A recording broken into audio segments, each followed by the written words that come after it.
Hello, everyone. We are here today to discuss Volume 8 of Berserk. It is in the third deluxe edition, if I can lift it. And then Joe is flexing his OG versions. Pretty. Nice, very nice. So, Dan, you want to kick us off with some introductions? Sure. My name's Dan, and I enjoy reading manga and talking about it. On to you, Joe.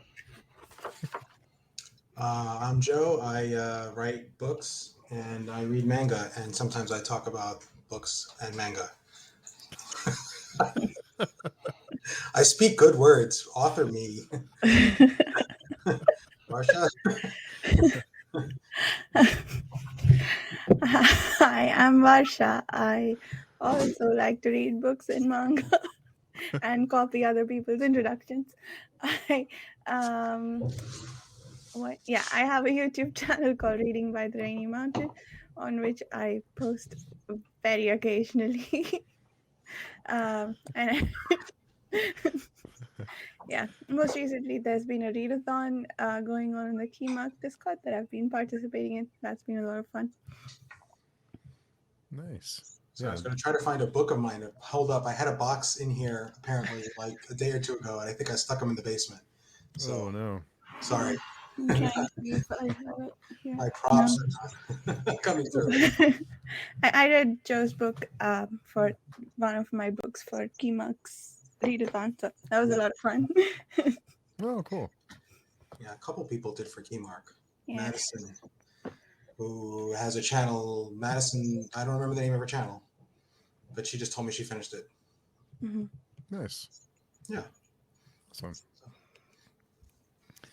So, Berserk Volume 8. I keep having a look at the title. I keep losing track of where we are. But, and any thoughts for Volume 8? Did anyone else find this one like extra satisfying? I found this extra satisfying, and I don't know if it was just me or if that's, I don't know. Like, I was happy when it finished, which I'm not normally a feeling that I associate with Berserk. But it was done. I was like, I just felt good. I don't know. Yeah. Like stuff's coming. Like stuff's coming to fruition that the seeds have been laying, you know. But watching the seeds get planted is never as much fun as watching the end result. Not the end result. Intermediate result? Yeah. You know, it's not the end result. We know what the end result is. It's not good, right? Yeah. No. Yeah. And Yeah. who was it that predicted how this was how this party was going to end? I think someone in the last discussion said that Guts was going to leave. Was it you, Steve? I don't remember. I don't remember. I think he did.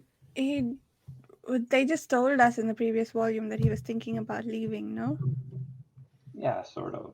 Yeah. In the previous volume, he was already definitely saying that he was going to leave. Mm. I think at that point, Yeah. we didn't know if it was going to happen, but Yeah. best Yeah, late. and so soon at that. Yeah. Pretty soon. I definitely feel like we got a lot of answers, or at least some explanations for some things that we'd been guessing or predicting. So yeah, it was fun in that sense, for sure. Mm-hmm. Yeah, we did get the assassination attempt, which I thought he would die and then come back somehow, but it seems like Griffin is always a step ahead of everyone, isn't he? But not at the Always end. know what's happening. Yeah. So Not a step ahead of Guts. Yeah, that's true. So what happened there was that Griffith just assumed that that bald guy, I don't know what his actual title is, would do something to hurt him, and so he just preemptively kidnapped the guy's daughter. Is that what happened there? Yeah. Notice the shape of his head. Mm-hmm. They're all bad people. They're all All of potato them. heads. That's how he knew. Yeah. I think he sort of gambled that he was going to do something because, if he was going to do something and he acts like he already knows, then it sort of convinces him. And if he wasn't going to do anything, I mean, no big loss for Griffith, I guess. Yeah. Right? He's still He's always preparing for sort of a bunch of different things that could happen, I guess. Mm. Mm-hmm. He doesn't like to be on the reactive side, it seems. Makes sense. Yeah. But I assume all of you, nobody thought that he actually died, right? I Yeah. thought he died and he would come back somehow. Like I thought he would have some kind of either the stone, The Joe's ballot. stone, Yeah. the ballot. I thought that would bring him back somehow, or he would come back like a zombie griffin or something, and he would return. I didn't think he'd be dead forever, but I thought he would come back for revenge. But he quite the plan to do that, right? Yeah. I think for now it's all like realistic stuff.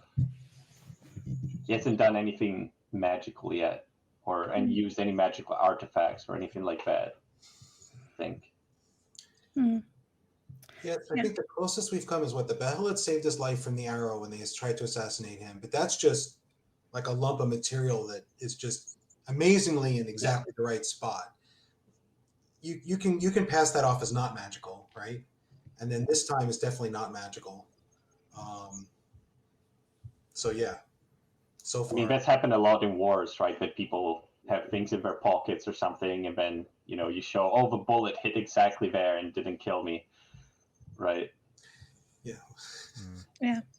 I have family who were soldiers in the Israeli army, and they used to carry a Bible in their shirt pocket with metal-plated covers right over their heart. And it's like, okay, you're gonna have one, you might as well put it there, and you might as well make it strong. Take a bullet for you if you need it. I had one of those actually. It's like passed down. Not the point. I thought the ending was fascinating. That stare down lasts a long time. It's like 10 pages of like stare down. That's like classic samurai duel too. Oh, like 10 interesting. minutes of staring each other down in like a field of grass, and then one stroke and it's over. And that's like Akira Kurosawa could have drawn those panels. Yes. Yeah. The one panel with a sword swing is, I still remember it. Even a while after I haven't read it, I still remember that panel. Yeah. It's really, and I remember the first time I read it, I did not expect the duel to go like that at all. Yeah. Just the one stroke, or because I still had in my mind the idea of Griffith being so much better than everyone else, and maybe Guts would beat him like the last time by, maybe he gets a bunch of hits and then he does something unexpected, right? There was some Guts is going to pull a what's that Rob Roy, right, where he lets himself get run through and just takes it and like stabs the other guy or like knocks him down with the sword, and then it's like, because the sword is like, the other guy's sword is like embedded in his body. That always seems like I keep waiting for Guts to pull that move. I think it's Rob Roy. Is that the movie? Does anyone know what I'm talking about? Liam Neeson played a character in some movie where he did that. Anyway, not the point. There's what was I going to say? Yeah, we were in Griffith's head for the duration of that stare down, right? And it felt like at the end of it that Guts had the exact same idea that Griffith had, except Griffith also was thinking to himself, I might accidentally kill him, but then that's all right, because if I can't have him, it's okay if he dies. I wonder what Guts' version of that was. Was he just so sure of his accuracy? Or because he was leaving so that he could be worthy of being Griffith's friend, right? So he still respects him quite a bit. So yeah, I was curious about that. I mean, Guts doesn't, but I think Guts is probably thinking like, oh, if he dies in this, he asked for it. Like I don't have a choice. I have to fight him. I can't keep doing what I've been doing. So I'm not going to try to hurt him. He clearly wasn't trying to hurt him. Like, I mean, that's a very dominant thing. If you can strike someone with a sword and like stop it right there, it's like, okay. Yeah. Like, it's much easier to hit someone than to almost hit them. Yeah. Yeah. A lot of years of martial arts, like actually punching someone in the face isn't that hard. But if I can almost punch you in the face, it's like, okay, I knew exactly where my hand was. You're in much more trouble than that. So. But I thought that was fascinating. And Griffith's reaction, okay, I have this theory. I don't know if any of you should all watch my video. So I have a video on what is literature as opposed to smart books, okay? And it's a rough distinction. But one of the things that I say that makes literature is not that it always has this, but it often has this, is this open for analysis. Like you think of great literary books, often you can read them over and over again. You can talk about them, and the more you think about them, you'll uncover layers and understanding. And in non-literature, you typically doesn't have as much of that. Like typical, like, you know, books, it's very straightforward. You kind of understand the people's motivations. You read it, you get what they're doing and why, and it's done. Even like Lord of the Rings, you kind of get it, right? You kind of understand Frodo's motivations. It's never like, why did he do that? Really, you can't. But Berserk, and I use Berserk as my example of literature, which made me laugh when I did the video, is that this is so open to like analysis, because what Griffith was saying, a true friend would be someone who had his own like goals, even if they put him in opposition to me. And when he faces that, it breaks him. So does that make him a hypocrite? Does that mean he doesn't really want a true friend? Does that mean it's a weakness? You got a chink in the armor here? Because you would think think how easy it would have been to rewrite that scene where at the end Griffith is on the ground, Guts is walking away, and Griffith like smiles. Like maybe my true friend has arisen. Maybe this is what this relationship is destined to be. But he doesn't like, you know, you could so see that in like an anime or like a parallel story, that he's secretly satisfied, even if he doesn't want everyone to know, because it'll kind of hit to his reputation. He'd be smiling. He'd be like, "Oh, I'm happy now." Instead, he's devastated, right? No doubt, he is devastated, right? So, what does that say about his philosophy, about his integrity? You know, did he really mean it? Is he a hypocrite? Like I said, is he just weak in this way? I found that like I'm puzzling about that, you know, because they're setting him up for that. I want a friend, but he doesn't seem to really want a friend. Like when faced with the situation, he's not happy about it. Yeah, what's your thought, Varsha and Steve, about this? I have my theory, but yeah. Steve first. And what do you know? About Griffin's motivations or Guts' About motivations? Griffin's personality and motivation and stuff like that. Why do you think he reacts this way? Or what do you think he's thinking now? The way I took it, well, during the first read, was that he feels like he has, like well, I think he even says straight out, like, you belong to me, like you're mine. Mm-hmm. He feels like he has ownership, like he's entitled, or all these, the war band is his to do what he wants to do with, and they're just pieces on a board that he moves around to his own ends.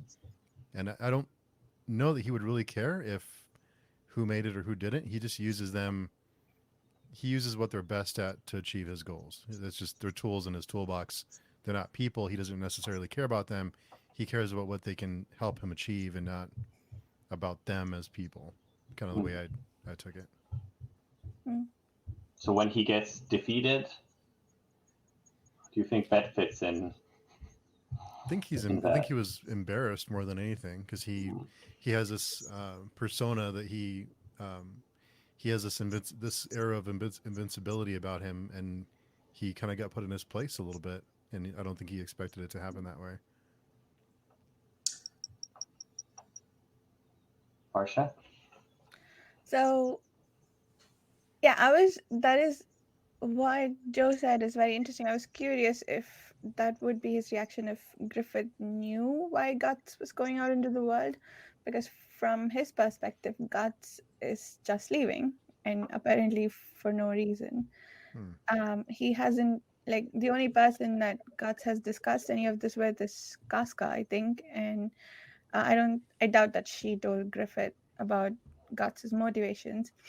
As far as he's concerned, Guts is leaving, probably never to come back again. So that's probably what's behind that expression, plus all the embarrassment that Steve said for sure, that I think being defeated, I would guess, for the personality we've had so far, does not sit well with him. That said, I think there is there's this earlier scene when Guts is just like standing there killing all the people who knew about Griffith's role in killing all the conservative nobles. Griffith has this like moment of vulnerability where he asks Guts if he agrees with what he's doing, or if he thinks what he's doing is wrong or something like that. And that felt sincere, like he really cared about Guts' opinion. So I think between those two, I'd say, yeah, disappointment at being left, I guess.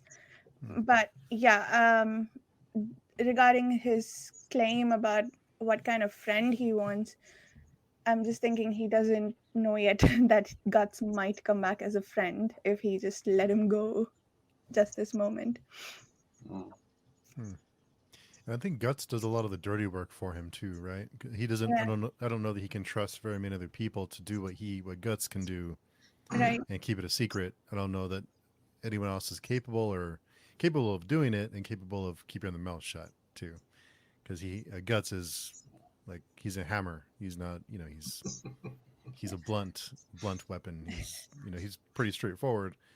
So I think he's very valuable to Griffin because he is kind of has this mind of he'll just do what he does and not say anything. To kill all those people who were involved in killing the nobles, that was pretty brutal to do all that.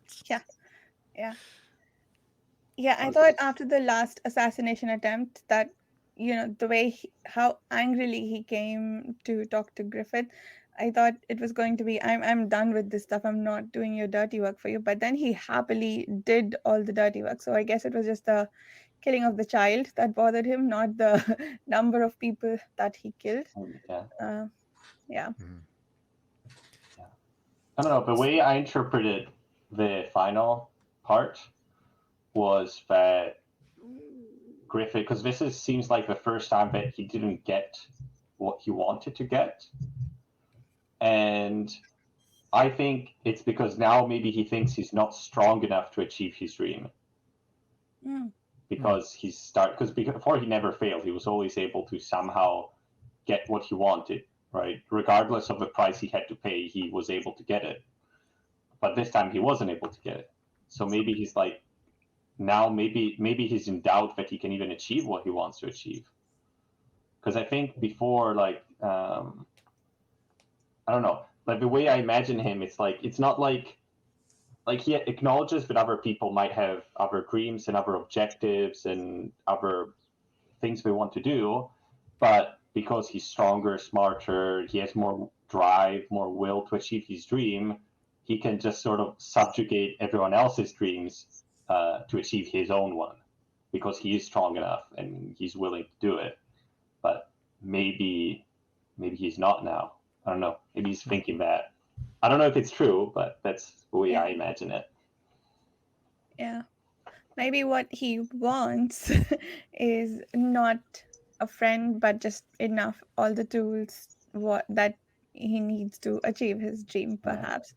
So, yeah, he's not necessarily a hypocrite, perhaps, but maybe he's like, I don't need friends right now. I just need people who will help me get to whatever end I have planned. Yeah. But I like what you mentioned about that moment with Griffith and Guts. Because I think you're right. I think it was like sincere. I think he likes him. Like, I think they have an understanding and everything else. So I don't know, but maybe there's more. Because when we had that whole conversation last week about them talking at the gala and in the Guts overhearing Griffith, right? That was not a conversation between the two of them. It was just Guts overhearing what Griffith said. So maybe that's not what he thinks about Guts. That's just what Guts he thinks of him. You know what I mean? But I don't know. I feel like it's probably pretty clear to everyone that Guts has no dream of his own. He's just sort of a swordsman who goes where the wind takes him. So if Griffith meant what he said about, I can never respect someone as an equal if they don't have a dream of their own, then Guts has to be sort of at the bottom of the list of people who he can respect, because he doesn't really know what he wants for himself, like including simple things like, oh, just a home to be or whatever, right? But yeah, he does also seem to respect Guts on a different level, if not just as an equal or a friend. So yeah, I don't I don't know, you might be right. Just I don't at know. least to us the evidence is not clear that Guts has any dreams, or maybe Griffith's definition of dream is not what we think it is. I don't know. Yeah, I think it's easy to sort of, I don't know, it's easy to confine characters in literatures or books and stuff like that to just one or two personality traits and saying, oh, they want this. They're very, that's what the character wants and does. And then we think about real life and people, you can say whatever you want, but then you don't really act like that. Or you're like, oh, I like that kind of people. But, you're just a normal person. You hang out with everyone. It's rarely that just someone has one or two ideals and they follow them 100% and they don't have conflicting opinions or feelings or stuff like that. Yeah. I don't know. So I wonder if maybe it's just some, because Griffith is a human too. He's just a normal person, I guess. Yeah. Apart from being, because we can think of historical people, great historical people. They were great historical people, but I'm sure they were real people too that did stupid things or Yeah. Had stupid friends. jokes with friends and other things. So Yeah. I don't know.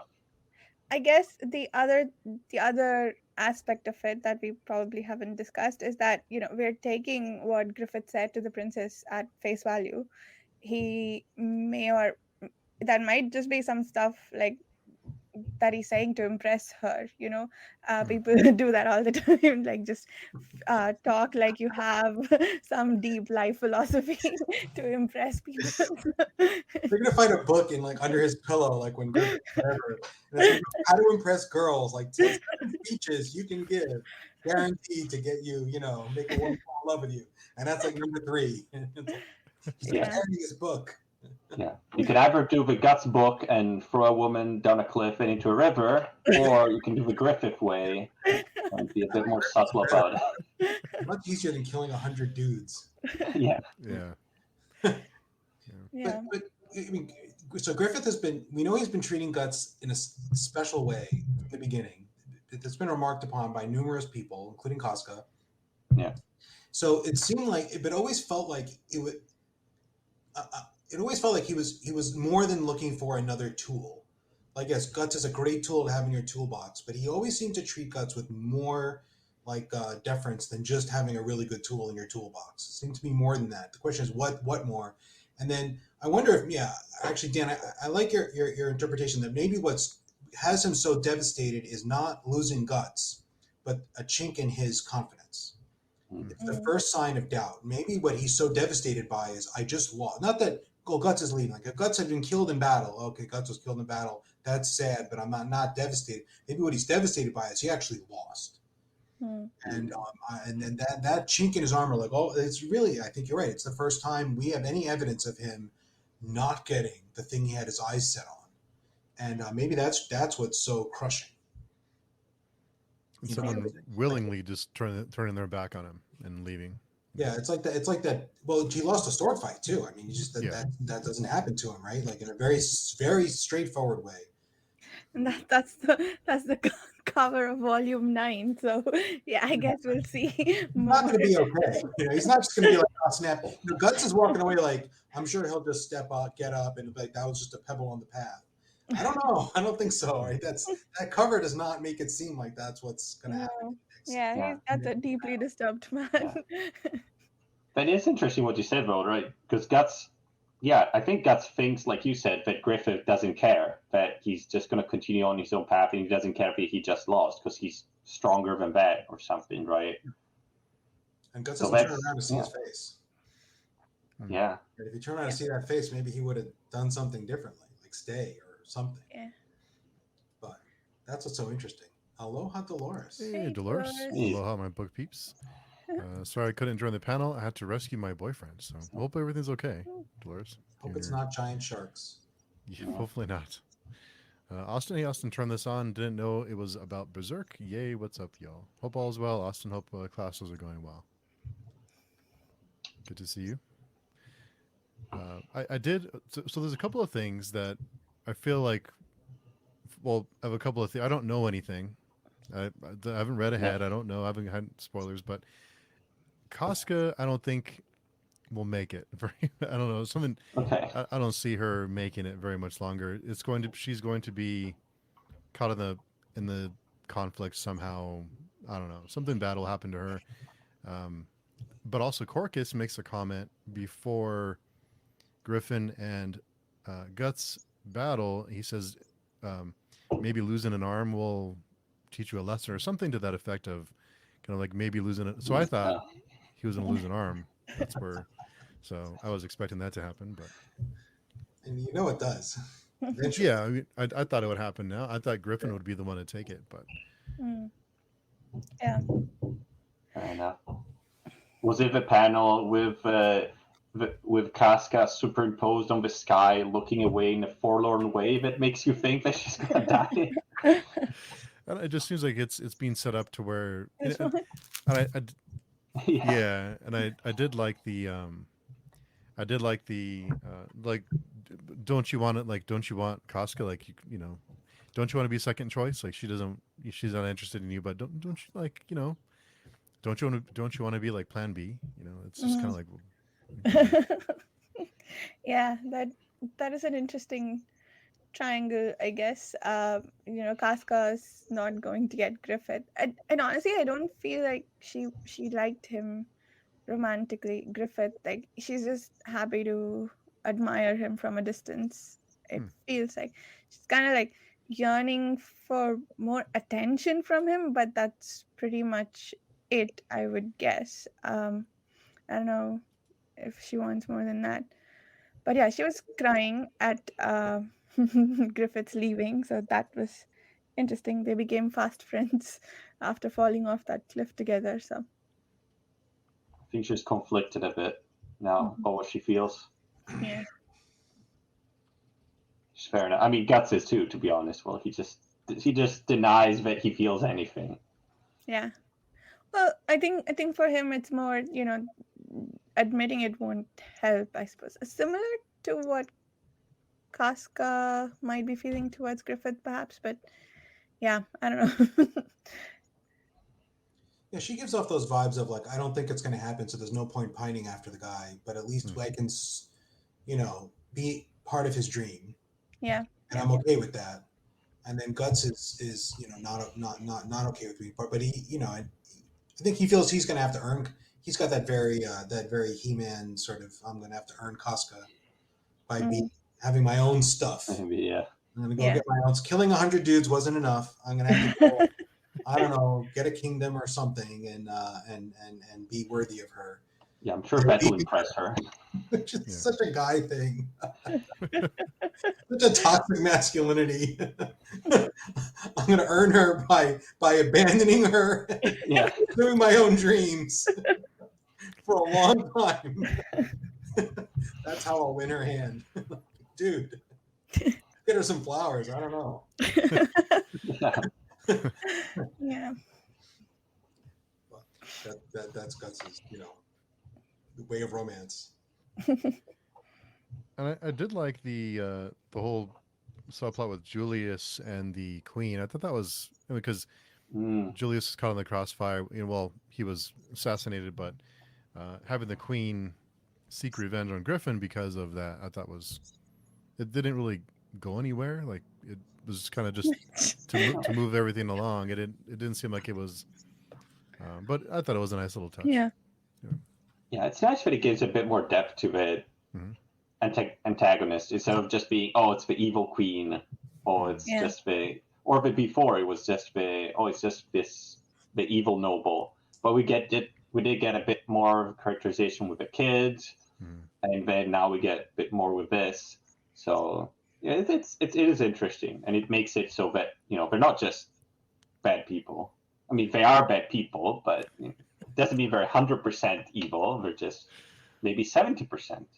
Did we see the Queen especially upset after Julius died? I don't remember that. Mm. I feel like that should have this is one of those that should have been foreshadowed. I wonder if he thought of this whole thing after the fact, and he wanted to get rid of the Queen Maybe, yeah. so that it would be more obvious that that Griffith needs to marry the daughter, the princess, which will be his avenue to the kingdom.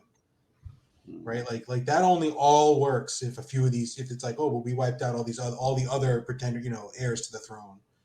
So let's make the Queen in on this by adding this, back. These should have been foreshadowed, but that's okay. I mean, it's not like a big problem. It's just like, dude, you got to put in 2 panels about that, like 3 volumes. It would have been so much more satisfying. Even one panel of just her crying or something would have been enough, I think. Yeah, but I wonder if he just didn't think of it at the time, like because when Julius was killed, he might not have occurred to him that that little detail. Yeah. So that's a problem with the serialized story, right? And if you just wrote it all and then released the whole thing as one big dump, first of all, it would take them 25 years, so he would have had no money.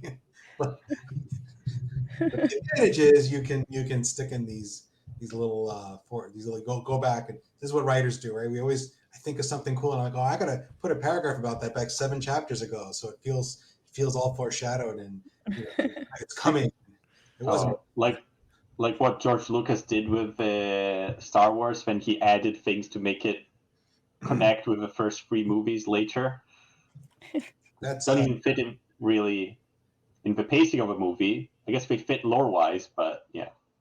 Well, I always revise books after I release them. Mm. There's a whole bunch of fixes to my books that weren't in the original edition that went out like 2 years ago. I still do that. But at least you don't notice there's different CGI in my book. Much easier with text. Yeah. Much easier. Also, we don't have like millions of fans, digesting and like scrutinizing every word. So Not yet, anyway, right? not yet. So, no, but the other thing that I'm really interested in what you guys thought about, and that I thought was really interesting, was Nosferatu Zod saving Guts. Oh, he saved him. Is that what happened? He threw him a sword. Yeah, he brought a sword back, right? His sword appeared again. The Zod sword, the curvy sword with the rings on the back. Guts is fighting what's his name. His sword's broken. He's got a knife out in the beginning of volume 8. He's fighting the captain of the Tudor or Cholder or whatever they are. And Zod's standing on a cliff looking all Zod-like. And he tosses the sword down. Yeah. Oh, I might have missed that panel. What page is that? That's on the Battle for Doldry 6, the end of it. Yeah, he's looking very Zod-like. Because at the first time I saw Zod was afterwards when he and Casca leave the fort, and as. Oh yeah, I think it's the previous one. Let's see. Oh. Yeah. No, before that. Sword, the sword reappears. He throws the sword down. Am I wrong? Well, it's on the castle,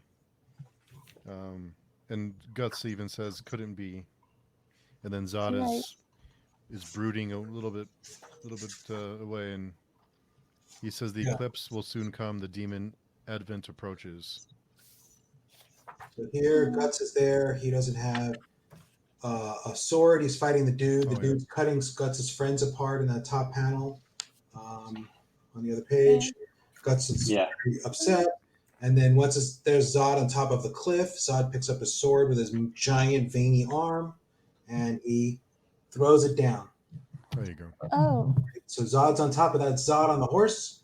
He's throwing the sword down. This is really distance. Mirror image on the screen. That makes sense now. Yeah. I think I just sort of ignored that panel. Where did this sword come from? That's his. Oh, look, a new sword. It's a cool sword. And then Griffith says, "Take up that sword," and it showed. Yeah, okay, that makes sense now. Of course, Guts cuts the dude and his horse's head off in one stroke. Yeah. Poor horse. So he helped Guts, but also I guess I'm more curious about what he's going on about with the eclipse and stuff. There's foreshadowing for you. Yeah. Yeah. You will find out. I'll tell you that. Yes.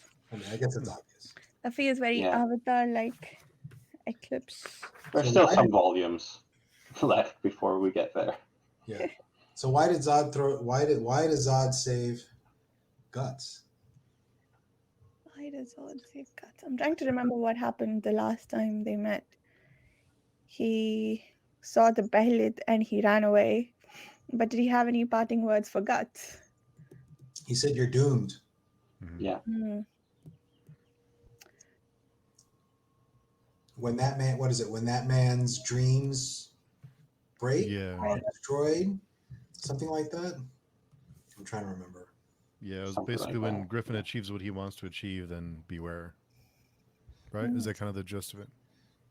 Or when he fails to achieve it. I thought that was it. Well, anyway, Mm. we'll find out. So he's saving he's saving Guts. It's like the farmer saving the pig so he can be slaughtered at the end of the week.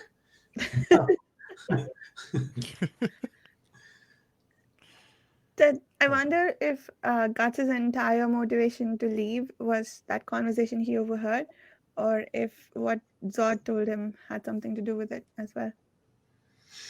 I'm sure it put something in his mind. It kind of made him think about it, made him second guess Griffin and his motivations, I'm sure. I would assume, maybe not. That's not what he says, though. Like, he says he talks to Casca, and he tells her I need to pursue my own dream and not just be a instrument of someone else's. So that's not what he says. He doesn't say this weird monster dude told me I was going to die, and before I do, I need to see Niagara Falls or anything. I've got a bucket list.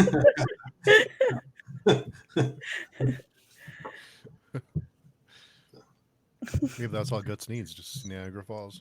Be all right. Get some good hot wings, some buffalo wings. I did like all the parts in these chapters when it's not like them fighting, it's sort of like them celebrating, and everything looks really nice, and they have the whole parade through the streets, right, and the whole festivity, the ballroom, right, with everyone dressed like nobles. And I don't know, I think it's a really nice contrast with everything that's happened before, sort of. It's like, oh, this is the reward they're getting. And for most of them, it's like, oh, this is what I want. I couldn't have imagined anything better than this, sort of. Everything is coming up perfectly for everyone. And I like that panel when Guts is smiling at Griffith during the ball. I don't know, I just like it because I think it shows how I think they, that to me that looks like they think they're friends, to me it looks. And it also shows, because it's also something that also happens to me when I read it a lot of times, thinking, oh, I know how it's going to end.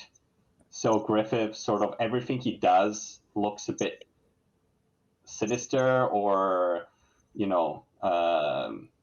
like it's it's foreshadowing something, or it's not sincere.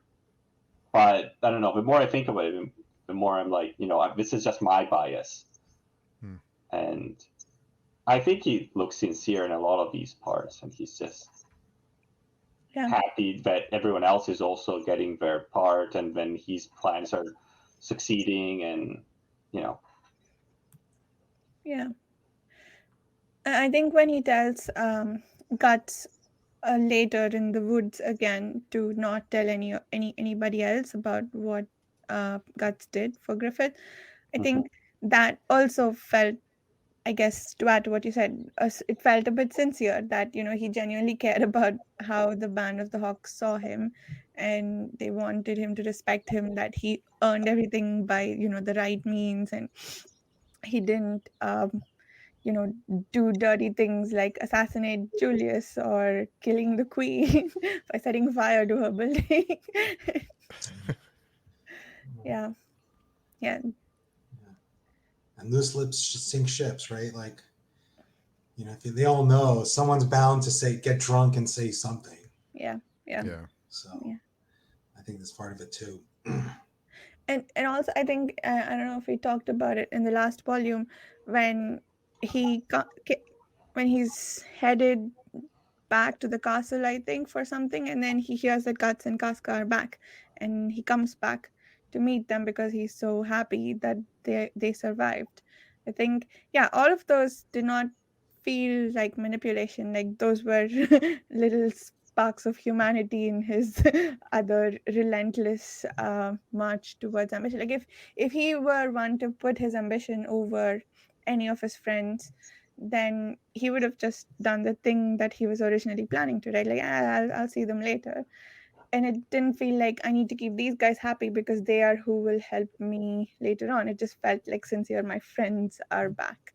So, yeah, I guess that there is something to what you said, Dan, that a lot of these feel sincere, and like Griffith is not maybe as terrible a person as maybe we want to believe because of how we know it ends.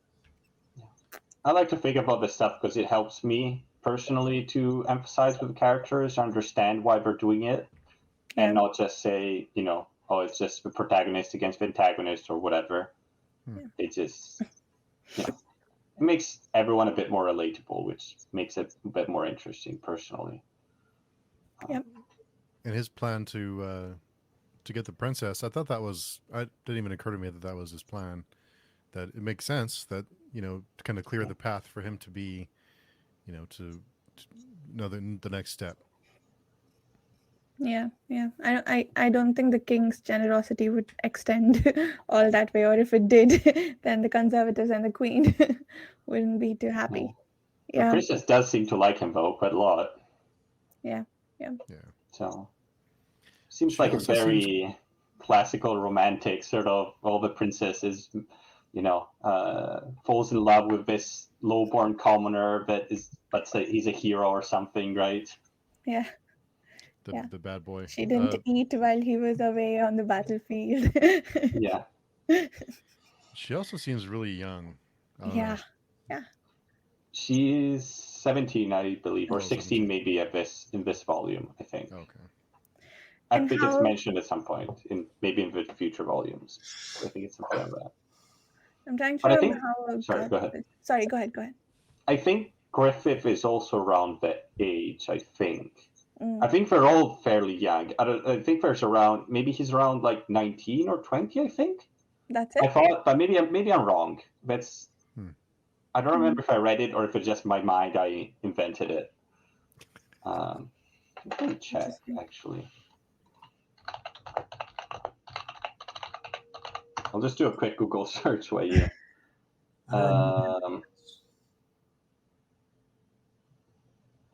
Set point. Okay, there's a timeline and character analysis. It's a long blog post. Yeah.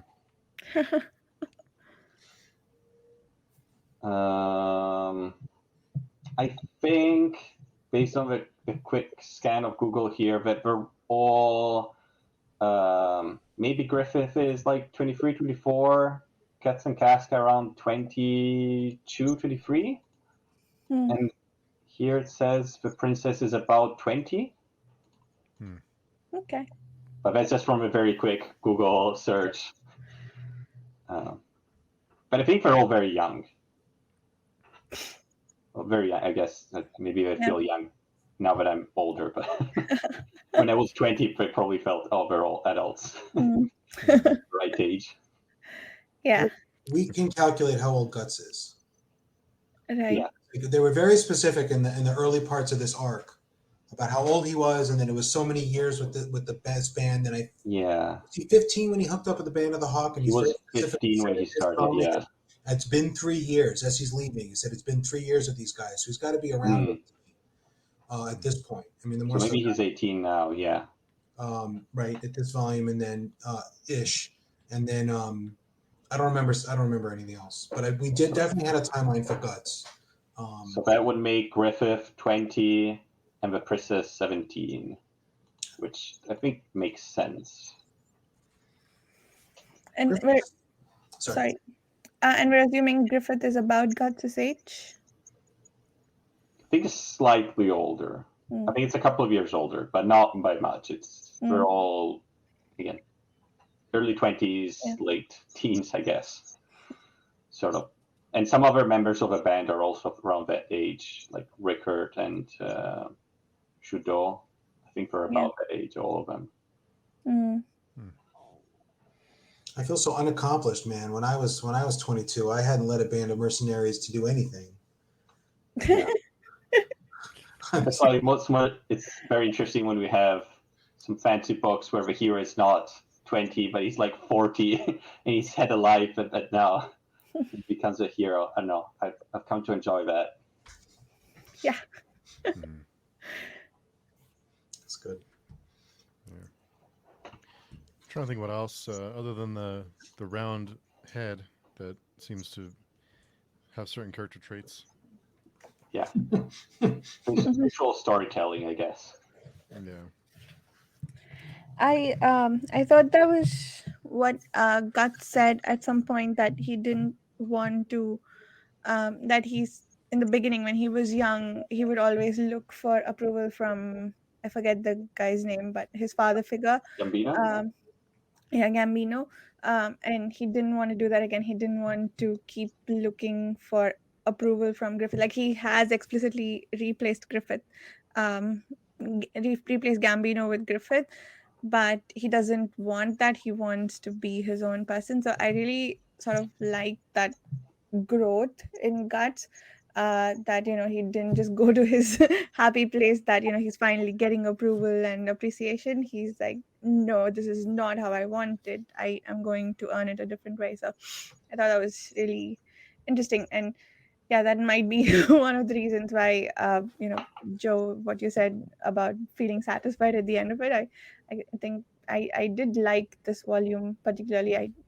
It was much harder to stop myself from going on last night than it was any other time before. So yeah, I think that was pretty I nice. wonder.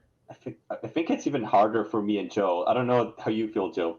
For me, it's really hard not to reread everything. So, like, I don't know. There's really good stuff coming out. It's really hard not to. I start reading the volume at about 1:15. And I know we have a talk at 2, and that stops me, and then I know to put off the next one for a while. Oh, nice. You guys interrupt so I don't have time to pick up number 9. Get anywhere. Very no, smart. I just have, as soon as we finish the conversation on Sunday, I just read the next one because I can't wait, and then I reread again before we discuss, just to be sure that it's the right part for discussing. No, as soon as we're done, I got to write more. Yeah, well, I have a deadline. I agreed to get a manuscript to an MI editor in July without having written any of this book. So I am under the gun in a very severe way. So that's motivating. I'm trying to figure out. So at first I thought Costco was the only not white person, but that is not true. There are in the background very occasionally other dark-skinned people, and I'm not really giving anything away, but later in the series we definitely see that there are there's sort of like other nations that we get a glimpse at that are they're like loosely based on South Asia in the same way that this is loosely based on medieval Europe, like not exactly, but but Costco's really does stand out, and I think Pippin is supposed to be black. Oh, is he? Not Pippin. Is it Pippin who's the big guy? Pippin is a big guy, right? Yeah. Isn't he drawn as a person of color in the anime? I thought he was. Maybe I'm misremembering. I remember.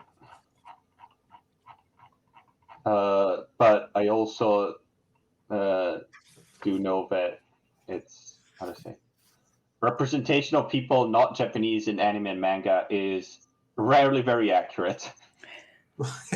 Representatives of Japanese people in anime, Japanese anime and manga is rarely accurate. Oh yeah. And a lot of time, or like European people are the only people with like a nose or something. Yeah. And in a lot of manga stuff, it's. I'm trying to figure out why he made. I'm trying to figure out why Casca's not white when almost everyone else, like unless there's a reason. Like later on, we see people from another country. They have a distinct culture. They're not white people. Like it kind of like it's like part of their. I'm really not giving anything away. Like I'm not, Yeah. but it, it's sort of like okay, so we're saying something about them with their skin. But Casca's not. Like she's a peasant, but you don't really get the sense that most peasants are people of color because most of these guys are of peasant stock, and they're mostly white. So I'm trying to figure out why he made Casca. I don't know if anyone has an answer to this. Probably not. I'm probably the only one who cares. But I don't know. It just suddenly struck me in this volume. I don't know why. That I'm trying to figure out what he was trying to say with that, or what he was trying to accomplish. Maybe she's just very tanned. Yeah, maybe he just wanted her to stand out from everybody else in a scene. Yeah. I don't know. To me, in the context of especially in the ballroom, right, where they're all. Yeah. I don't know, to me, she looks very much like how people from trying to remember it. What's the southern Japanese islands are depicted in a lot of manga? Like Okinawa and those places, right? They're usually depicted much darker skinned. Yeah. So, but I'm not sure. Again, I'm just speculating. Because her features seem very similar to a lot of other people that are shown, just darker color. So that's what I'm assuming. Yeah. But that's all just sort of based on context of other mangas and speculation. So, yeah. Or maybe he just wanted to make her stand out, like you said. That might be it. Yeah. Just visually, so it's easy. That's Casca right there. I wonder if not only to make her stand out, but to make her seem a little exotic, a little like kind of maybe that was another to stand out like that. Maybe. Yeah, I have another thing, but I don't know if it would be a spoiler, so I'm not gonna say it. Maybe when we read the next volume, I'll make that comment. Or is it in the volume in two volumes? Maybe I'm not sure. But I think it is in contrast with something else. But again, the first few times I thought they were just showing an angry expression. Like in this one, Guts' face is dark. I didn't register that she was being shown as dark skinned for a very long time. Because she was angry every time we saw her in the beginning. She's just always angry. No. always angry. That's I did like the juxtaposition of seeing the crew in this royalty, this being treated as royalty, from being kind of like this misfit, ragtag group to achieving this new status. And I wondered if the attention that Guts had when he was there, if that played a part in him wanting to go out and do his own thing. That he didn't want that kind of attention because he had a lot of people around him and wanting to touch him and kind of just be next to him. I wondered if that was part of it, if that was part of why he thought, well, I need to go do my own thing and this isn't the attention that I want. Don't think he enjoyed it. Yeah, just like that sort of life, being a noble, just hanging out with other nobles and going to bars and drinking. It didn't seem like it was something he would be interested or satisfied in, did it? No. But I wonder if it's that he doesn't want that life, or that he would only want it or enjoy it if it came about in pursuit of his own goal. Like if he wanted to be a duke and managed to become a duke and pursued the goal on his own because that's what he wanted, and then he became a duke, and then he was out drinking and stuff and going to parties, he might enjoy it more. But he knows every time it happens, it's always like, okay, this lovely party is being thrown because of another person's dream that I followed, but it's still not mine. It wasn't my aim to be here. It was someone else's. I'm just tagging along. And I imagine he's less satisfied. He might not be satisfied under any circumstances, but especially not because of that. It's hard to imagine, though, Guts with like a noble in his house with a beer belly or something, just enjoying life. It looks, I don't know, it's hard to imagine. Yeah. Yeah. Without his sword or anything, Like not 7 fighting. kids, like running around. a dog. Yeah. Yeah. I am curious to see what Guts will decide his dream is going to be. If it's just going to mirror Griffiths and say, I just want world dominate the world or whatever, or if it's going to be something else. I would like for it to be something else. Yoga studio. Hmm? Open a yoga studio. That's what I keep saying. That's Yeah, what there you go. sword meditation. Everyone's got a giant sword, and you hold it, and you think real hard about things. That'd be the new fad. But that's the funny part, right? Like it's like now he's gonna leave, but I'm like, what do you do now, dude? Like does he even have like the intellectual tools to come up with his own goal? He's Yeah. never had one. You know, to imagine getting to 18 and never having a chance to like think, oh, I want X, you know, for yourself. He's never done it. Mm. That's a weird life. What if he didn't think he could? Because he's always under the thumb, almost. Yeah, he's never had a chance. Right? Yeah. So it's been survive, you know, stick a sword in your hand. It's like, you go stumble your way from one thing to the next. And now he's going to go, so he's going to leave. But I'd like to know, does he have a plan? Like, is he going somewhere or is he just leaving? Yeah, I guess we'll find out in Volume 9. Now I do want to read it. Plus, leaving in the middle of winter, I would have waited until spring, to be honest. But seemed like an odd choice. Yeah. Yeah. Maybe he's going south. For a while, I thought Guts' dream would be to earn Casca's affection or something like that, or to be together with her or something. But then he left, so I don't know. But he's got to go off and like do his own, like create his own success on his own terms, and then come back for her. See, I deserve you now. So he could just open his chain of yoga studios, come back and say, "I am, the yoga king of Eastern." That is bound to impress her. Yes. Yeah. I don't think it's going to be that, but I thought he may kill. Was it Crocus or Crocus? Okay. The dude who was mouthing off. Yeah, I thought he would do something to him. I was hoping he would, but he didn't. So, but yeah, but he's always been that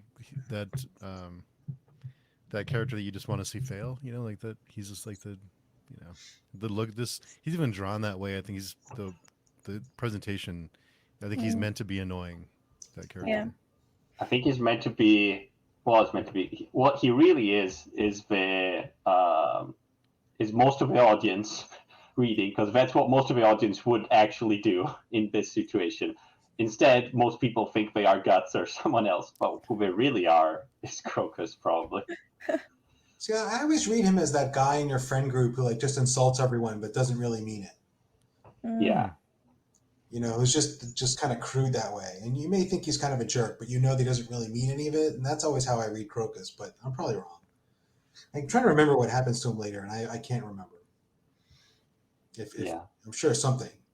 Probably but nothing. He's very, how do I say? I think he knows like he's not very strong, but he wants to make it seem like he is. And he just wants to enjoy life now, which is probably what most people would want once they got nobility and money and stuff like that. You wouldn't want to keep fighting or trying to get yourself killed or anything else. And then there's Guts, which is like saying, oh, that all that stuff is worthless. I don't care. There's no value to it. So I think he thought he was a bit attacked. He was like, Yeah. But it's that classic, you see a guy who you think is your peer and they aspire to more than you, and it makes you angry. Yeah. Because you're not aspiring more. You just want to chill out and enjoy the palace life. And this other guy is like, I'm going to go and like carve my own destiny through the hinterlands or whatever. And you're like, well, crap. I gave up all my dreams. I just want to drink, and pick up a girl in this bar and not have anyone give me grief about it. So it probably makes him feel bad about himself. Yeah. Maybe. It's like how when someone leaves your team or goes to do another job, right? And well, I don't know about you guys, but I feel like, should I be thinking about that as well? Yeah. The person with the cubicle next to you they form a startup, and you're just like, crap. Go back to your cubicle the next day. Okay. Yeah. What am I missing? Yeah. Yeah.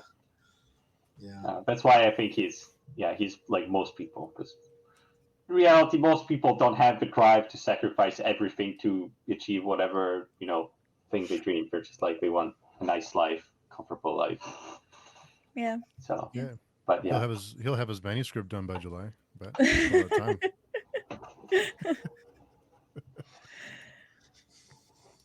Oh. That's the open question. Yeah. Yeah, I think you're right, Dan. I think most people would be like, "Well, I can retire. Like I made it. Like I can relax now." So, good point. But he's It's also just hard old. not to compare yourself with other people, right? Yeah.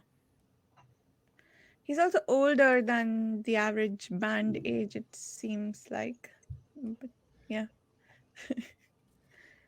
someone saying your dreams are wrong, sort of. Yeah, that makes They sense. say in this volume that he had his own band of thieves before joining up, and Right. Griffith kind of destroyed them, and then recruited him. So it's like, okay, you can kind of see he had to sort of fit himself into this subservient role and give up his own dreams and come to terms with that. And he came to terms with that, and he's done it. And this other guy's like, I refuse to come to terms with anything because I have a giant sword, and it's like, Good for you. Is that a giant sword? It's a good enough reason as any, I guess. I was crushed that he didn't keep Zod's sword. I don't know why, but I'm like, I should have kept the cool sword from Zod because we don't know what happens to that sword. He just That's true. He used it, and then the next time we see him with a sword, he's got like a regular sword. Like it's still big. Yeah. It's got to be a new, really big sword, but it's not Zod's. I thought he left it behind at the fort, no? And then Zod came back and took it. Maybe. Yeah. You definitely saw him leave it behind. Mm-hmm. I might have missed Zod picking it up. That would make sense. Definitely possible, yeah, but just missed it. I might have made up the Zod taking it. Oh yeah, no, you're right. He leaves it behind on the top of the walls. Mm-hmm. And then we see Zod just looking, and I guess it's sort of implied that he probably went and picked it up again. Yeah. Yeah, you're right. He leaves it to pick up Casca.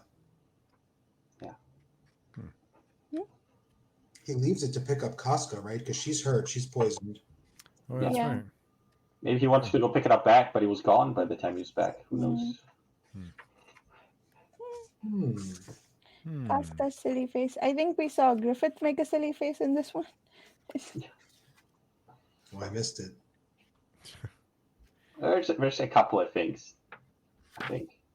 Maybe Yeah, a couple Casca, of- and Griffith, and someone else too. Is there anything else you guys can think of? This one? No. I'm excited for next week. Yeah. I think it's a spicy volume, I think. If I remember correctly. Varsha, any predictions? What might come next? Any predictions? So I accidentally spoiled myself 3 different ways, so I will stay off of the predictions. Oh, you did? I just should learn to stop Googling things. I look up something harmless, and Google is doing this thing where it wants to give you all the information without opening web pages, and then I just got a summary I didn't ask for. So What did you Google? I can't remember now. I think. Okay. Oh, I was trying. Okay, so I'm going on this really long trip, so I was trying to figure out how many volumes are left here, so I could figure out whether we'd make it before. All I did was Google how many volumes to the Golden Age arc, and I got a summary of everything that happens in it. Okay. Oh man. Yeah. You're the only one who doesn't know. I think the Golden Age arc is another 5 volumes, or 5 or 6, or something like that. That's roughly, I think, what it is. Wow. So But I mean, even after that, there's another 20 volumes or something. So, it's not. There's plenty. There's enough. Yeah, there's enough. Yeah. Plenty to go around. Well, cool. So that's volume 8. We'll do volume 9 next week. Sounds like it'll be spicy. So, but before we go, Dan, where's the best place to find you if there is a place? On the Patreon forums, I'm always reading posts there, even if I don't post much. But, yeah. And Varsha? YouTube channel Reading by the Rainy Mountain. You can find other ways to contact me on the About page. I also hang out on the Page Chewing forum. I think that's probably the platform I'm most active on. So, Lots of changes coming to Twitter this week. That'll be interesting. Yeah. And Joe, where's the best place to find you and distract you from writing your manuscript that you have to work on? jcmburn.com. I have a YouTube channel. I don't know how to find it, but if you searched for JCM Burn, I'm sure you can. And I'm on Page Chewing occasionally, and I'm on a lot of Discords, and I'm on Twitter at JoeBurn1, and probably some other places I shouldn't be. So that's I'm not. It's not. Do as I say, not as I do. How much you be on social media? Not much. It's not helping. Yeah, it's doom scrolling is bad. Bad for production, definitely. That's well, cool. Well, thanks everyone for coming by, and we will see everyone next week. Thank you. Bye, guys.